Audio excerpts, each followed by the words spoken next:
तो welcome to my YouTube channel. हम लोग जो कि बीएड की क्लासेस शुरू कर दिए हैं। क्लासेस का अर्थ ये होता है कथा गाना, ठीक है। कथावाचक भी एक तरीके से शिक्षक के ही कार्य करते हैं। तो बीएड की क्लासेस पढ़ रहे थे, शिक्षक की तैयारी कर रहे हैं, सभी विद्यार्थियों के लिए ये क्लासेस हैं। हम लोगों ने जहाँ तक पढ़ाई कर ली है पिछले वीडियो तक, जो मैंने टीचर का क्लास लिया है, उसके बाद की पढ़ाई जारी करते हैं। भाषा में यादृच्छता होती है। यादृच्छी शब्द का अर्थ होता है, बहुत सारे विद्यार्थी मेरे पूछ रहे होंगे कि इस तरह चश्मा लगा के कोई पढ़ाता है। देखिए, वजह मैं आप लोगों को कभी खुलासा करूँगा, एक वीडियो इस पर ज़रूर बनाऊँगा। आप लोग तब तक वीडियो देखते रहें, इस राज का भी खुलासा मैं ज़रूर करूँगा। यादृच्छ शब्द का अर्थ होता है जैसी इच्छा हो या माना हुआ किसी वस्तु के लिए किस शब्द का प्रयोग किया जाए, यह प्रत्येक समाज की अपनी अपनी भाषा पर निर्भर करता है। उदाहरण के लिए प्रत्येक समाज में पानी वस्तु का प्रयोग होता है, परंतु इसके लिए प्रत्येक भाषा में अलग शब्द का प्रयोग होता है। अंग्रेजी भाषा में इसे वाटर, फारसी भाषा में अरब, रूसी भाषा में वदा, जर्मनी भाषा में वासर आदि कहा जाता है। अर्थात प्रत्येक भाषा में पानी वस्तु के लिए अलग शब्द का प्रयोग होता है और यही शब्द उस समाज में माना हुआ है। भाषा में यदि अक्षरता नहीं होती तो प्रत्येक भाषा में एक वस्तु के लिए एक ही ध्वनि क्रम या शब्द का प्रयोग होता। वाक्य स्तर पर भी भाषा में यह यादृच्छता पाई जाती है। भाषा में द्वैधता का गुण। भाषा में वाक्य या उच्चारण के दो स्तर पाए जाते हैं। पहले स्तर पर सार्थक इकाइयाँ होती है, जबकि दूसरे स्तर पर निरर्थक इकाइयाँ होती हैं। यही स्थिति भाषा में द्वैधता कहलाती है। उदाहरण के लिए, राम घर आया वाक्य में 3 सार्थक इकाइयाँ राम प्लस के घर प्लस के गया पहले स्तर से संबंधित है, क्योंकि प्रत्येक इकाई में से एक अर्थ निकलता है। दूसरे स्तर पर हम देख सकते हैं कि प्रत्येक सार्थक इकाई कुछ निरर्थक इकाइयों से मिलकर बनी है, जैसे र प्लस के आ प्लस के म राम, घ प्लस के अ प्लस के र घर, ग प्लस के अ प्लस के य प्लस के आ गया। घ र अ ये चारों निरर्थक इकाइयाँ हैं, परंतु एक निश्चित क्रम में मिलकर ये एक सार्थक ध्वनि उत्पन्न करती है।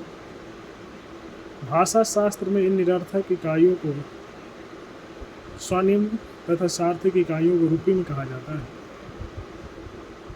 भाषा में अंतरालता का गुण होता है।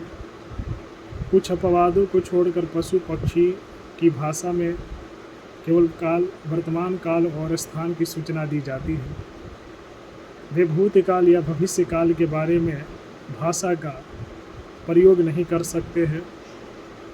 दूसरी ओर मानव समाज की भाषा में वर्तमान काल के साथ भूतकाल एवं भविष्य काल की भी सूचना, अनुभव आदि अभिव्यक्त किए जा सकते हैं।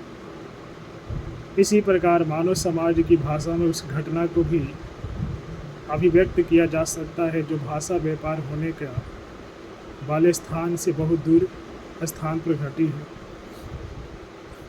उदाहरण के लिए, कल भूतकाल पर्थ में खोले गए इंग्लैंड और ऑस्ट्रेलिया के क्रिकेट मैच का क्या परिणाम रहा, इस घटना की अभिव्यक्ति भारत भाषा का स्थान में बैठे दो व्यक्ति परस्पर कर सकते हैं। एक और बात सभी मैं अपने ऑडियंस से कहेंगे, जितने भी लोग जुड़ाव है, आपका देखिए संविधान आप लोग नहीं पढ़े हैं तो पढ़ लीजिए। संविधान जो है आर्टिकल, उसमें मौलिक अधिकार है मौलिक अधिकार मैं संविधान के भी क्लासेस पढ़ाऊँगा। लक्ष्मीकांत का जो बुक है ना पढ़ाऊँगा आप लोगों को। तो वह संविधान कहता है कि प्रत्येक व्यक्ति को कानूनी रूप से अपने जीवन जीने का अधिकार है। ठीक है, गैर कानूनी कार्य करने पर ही उस पर कोई कार्रवाई की जा सकती है। तो ये सब आप लोग संविधान के नियम पढ़ लें। कुछ भी बोलने, कुछ भी करने से पहले सोच लीजिए, क्योंकि भारत एक संवैधानिक और लोकतांत्रिक देश है। ठीक है, तो आप लोग रिएक्ट ना करें, ऐसा नहीं है। देखिए, फैमिली रिलेटिव में भी मैं कहूँगा, भारत जो देश है वो प्रत्येक व्यक्ति को एक नागरिक मानता है। नागरिक के मौलिक अधिकार का आप लोग हनन करेंगे तो आप फिर भारत देश में रहने लायक नहीं रहेंगे। तो यही कहेंगे, आप लोग भी अपने अपने कर्म में लगे रहें। दूसरा व्यक्ति क्या कर रहा है इस पर रिएक्ट करना आप आम जनता के काम नहीं है। इसके लिए प्रशासन बनाया गया है।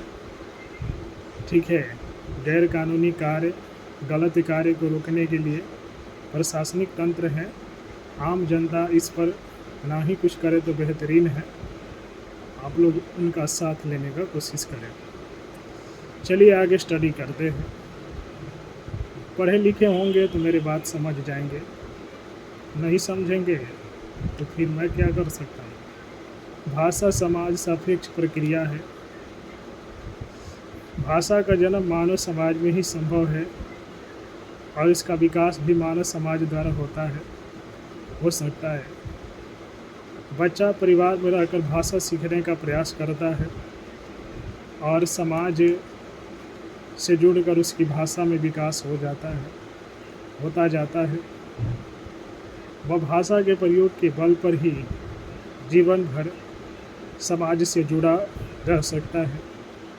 समाज से जुड़ने पर वह अधिक सामाजिक व्यक्ति बनता जाता है।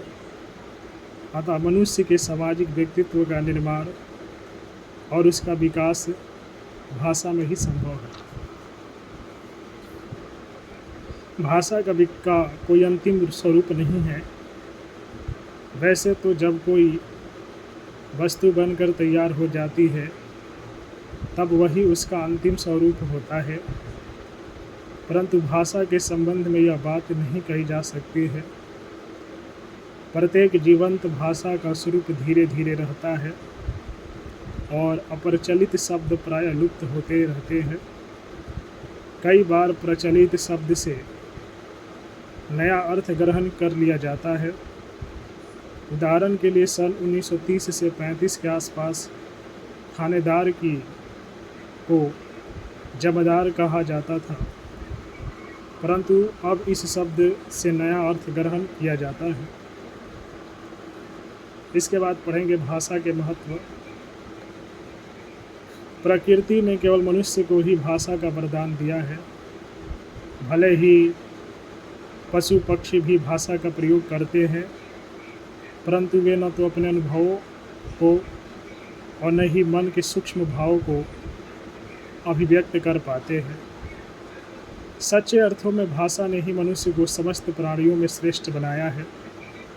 अतः भाषा का अपना विशेष महत्व है। भाषा के महत्व को निम्नलिखित शीर्षकों में विभाजित करके आसानी से समझा जा सकता है। इस क्लास को यहीं पर करेंगे एंड। आप लोगों से कहेंगे, जितने भी लोग हैं शिक्षित व्यक्ति बने, अपने संविधान के समझिए, गलत कार्य कर रहे व्यक्ति का विरोध करें। अच्छे चीज़ को समाज में बढ़ावा देना है। शिक्षा को बढ़ावा दीजिए। आसपास शांति व्यवस्था, स्वच्छता और संवैधानिक तरीके से जीवन जीने का प्रयत्न कीजिए।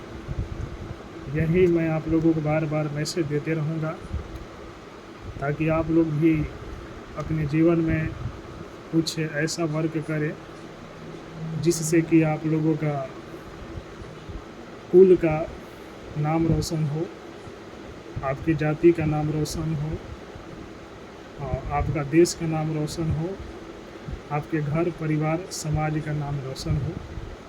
मैं आप लोगों से मिलता हूँ नया वीडियो में नया क्लास के साथ। यदि आप लोग पढ़ाई से संबंधित वीडियो देखना चाहते हैं, पढ़ने वाले व्यक्ति हैं, लेक्चर देखना चाहते हैं, तो मेरे यूट्यूब चैनल को ज़्यादा से ज़्यादा संख्या में सब्सक्राइब कीजिए। आप लोग लाइक भी कीजिए, शेयर भी कीजिए, ज़्यादा से ज़्यादा लोगों को जोड़ने का प्रयत्न कीजिए। इसी के साथ मैं बोलूँगा जय माता दी, हर हर महादेव।